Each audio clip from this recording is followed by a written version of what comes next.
السلام علیکم ورحمۃ اللہ وبرکاتہ۔ پیارے بھائیوں، میں نے آپ کے لیے ایک بہترین ٹاپک لایا ہے۔ آئیے چلتے ہیں ہم اپنے ٹاپک کی طرف۔ الحمد للہ وکفا وسلام علی عباده الذین اصطفى، اما بعد فاعوذ باللہ من الشیطان الرجیم، بسم اللہ الرحمن الرحیم۔ السلام علیکم ورحمۃ اللہ وبرکاتہ۔ ہمارے آج کی موضوع ہے کرایہ پر گھر دینا اور کرایہ استعمال کرنا سود ہے۔ اس موضوع کے بارے میں دارالافتاء دارالعلوم دیوبند سے سوال کیا گیا ہے اور اس نے جواب دیا ہے، تو سوال اور جواب دونوں ذکر کر رہا ہوں۔ سوال: میرے ایک دوست سے بات چیت چل رہی تھی کہ کرایہ پر گھر دینا صحیح ہے کیا غلط۔ ان کا کہنا ہے ہم بنا کسی محنت کے کرایہ کاتے ہیں اور وہ صحیح نہیں ہے۔ میرا سوال ہے کہ کیا قرآن اور حدیث کے حساب سے کرایہ پر گھر دینا اور کرایہ کانا یا اپنی ذات کے لیے استعمال کرنا حلال ہے کہ حرام؟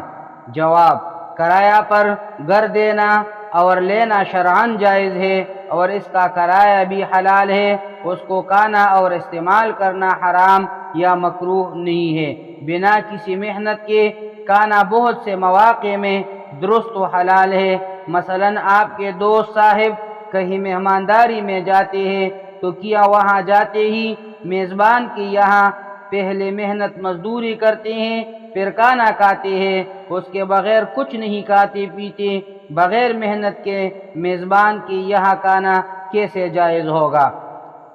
نمبر 2، کسی کو کسی نے چائے پلا دی، ناشتہ کرا دیا، پان، بیڑی، سگریٹ وغیرہ سے تواضع کر دے، رات دن ایک دوسرے کے ساتھ یہ معاملات پیش آتے رہتے ہیں، بغیر محنت کے ایک دوسرے کی چیزیں کھانا پینا کیسے درست ہو گیا؟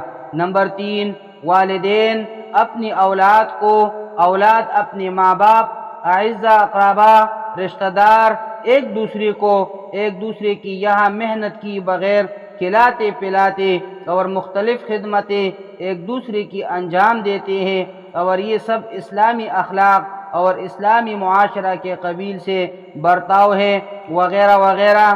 الغرض آپ کے دوست کا اشکال درست نہیں بلکہ احکام شرعی سے ناواقفیت پر مبنی ہے۔ اقول قولی ھذا استغفر اللہ لی ولکم ولسائر المسلمین۔